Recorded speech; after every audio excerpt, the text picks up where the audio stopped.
Part 3 of my extreme bench rest trip 2013, the speed silhouette shoot.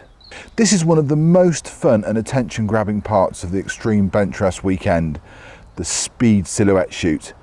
It works quite simply. 16 metal knockover targets at 30, 40, 50 and 60 yards, and the shooters have to knock them over as fast as they can. But wait, you cannot preload magazines, you cannot pre-stage your pellets. No shake pellets.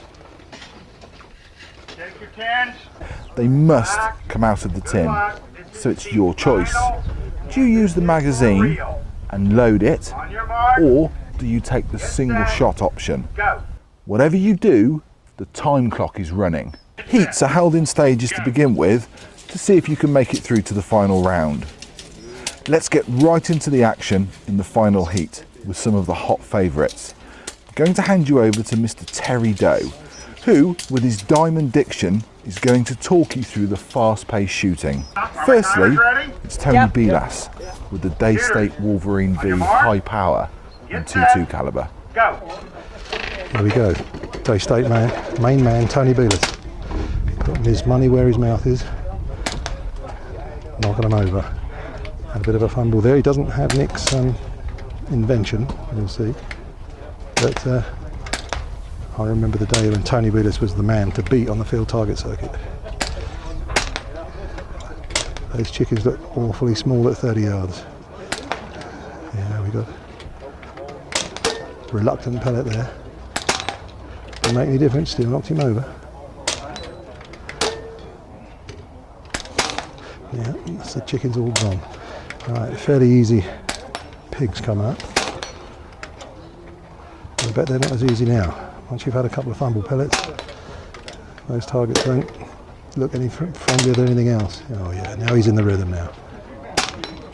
He's right in the zone, but turkeys test anybody. 1,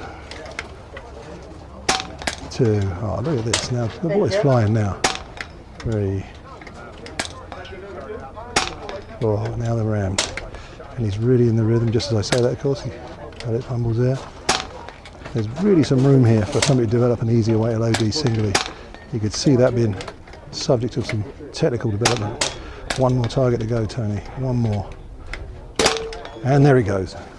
Good job. 126.97. Well done, Tony. Apart from a couple of fumbles here and there, you could shave 10 seconds off that, mate. On your mark, get set, go. All right, every shot to count now. Yeah, always good to kick off with a hit, and he's done that. Now, Nick could load these with the mag for the Daystate, but you've got to start with an empty mag, and you've got to sit there loading the mag while everybody else is knocking down targets. Then when you get your mag in, you can blat away 10 times faster than them, but it's a test of nerve. Plus it's 16 shots, and if you haven't got a 16 shot mag or you miss, you've got to reload a mag. So most of the top boys use single shot. Nick's absolutely ploughing through this, despite having put any practice in at all. Bit of a fumble there with a pellet, that cost him 3 seconds. That's the sort of thing you can't afford to do. And there's another fumble there. He hasn't missed a shot yet though.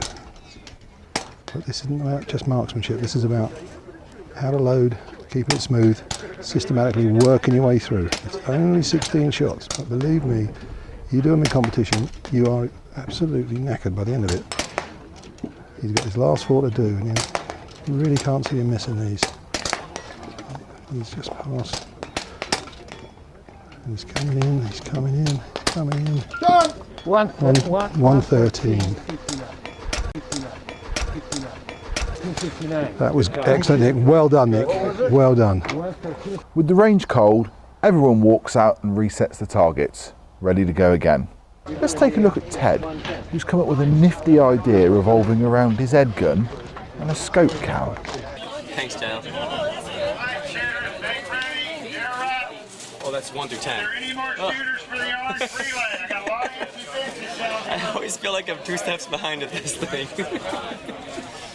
Alright, so what I plan to do is something that hasn't been done before. I have a lot of time behind the camera, probably more than most do behind a scope camera. And I'm counting on muscle memory of this process carrying me into the qualifying round. And I'm also counting on potentially a lot of controversy and the banning of this come next year. In the event, of course, that I do well. I don't do well. They'd welcome me to do it every single time, I'm sure. Listen up, do I have my timers? Are you ready? My scorekeeper, you're here. Shooters, are you ready? If you're not ready, raise your hand. On your mark, get set, go.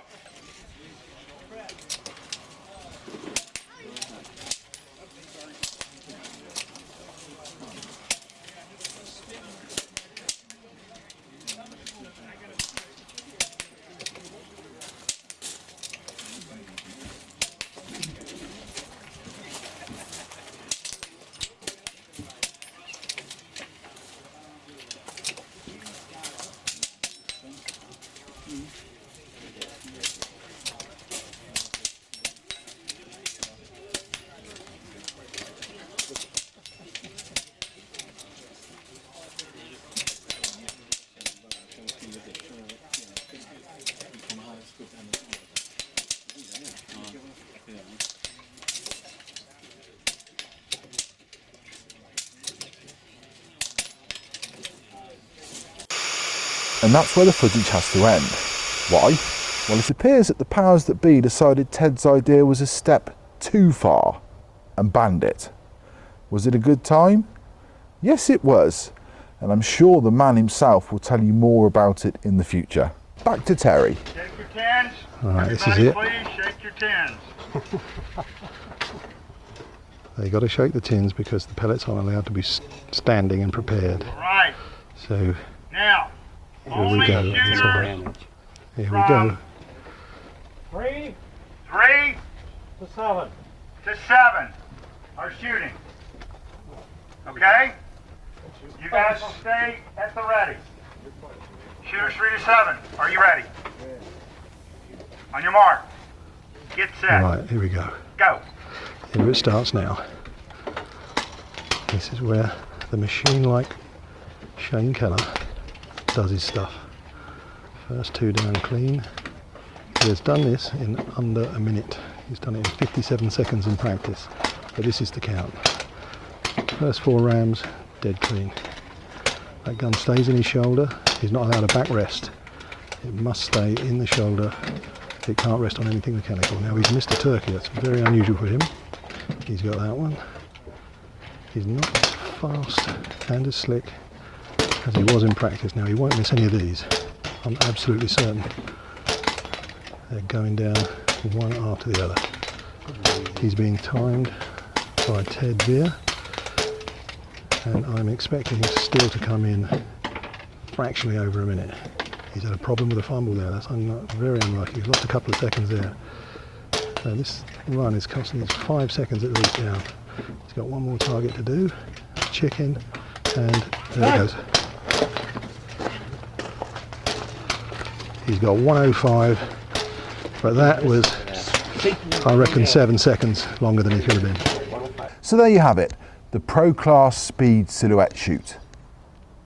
With Shane Keller in first with 1 minute 5 seconds, Nick Jenkinson second with 1 minute 13 seconds, Frederick Axelsson in third with 1 minute 26 seconds, Tony Belas fourth with 1 minute 27 seconds, and Mark Buchanan fifth with 1 minute 28 seconds.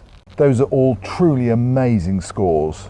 The sportsman and springer classes were just behind, with the top scorer in the sportsman class being Brandon Walter with 1 minute 36, and Pete Baru winning the springer class.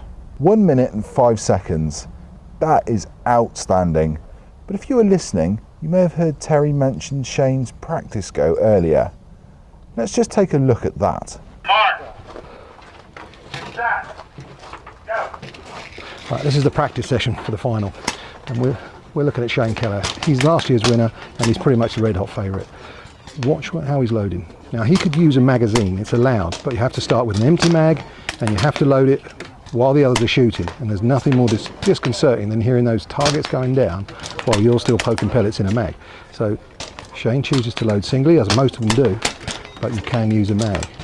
Now, he's working from back to front, and in the time I've been talking, he's already cleared the rams and the turkeys. Now he's working on to the pigs, one by one, systematic, never takes his eye off the scope, cranks it open, fires as the breech closes pretty much, and just works his way through. Absolutely joyful to see him. He's using an FX Verminator, but it's highly modified. It's shooting just under 30 foot-pounds, and he's now going to take his final shot at the chicken, and there it goes. You're at 1 minute. You're at 1 minute. Didn't miss a single target. Under 1 minute. Well done. Coming soon in episode 4, the 75-yard extreme bench rest, and more interviews with other fabulous shooters.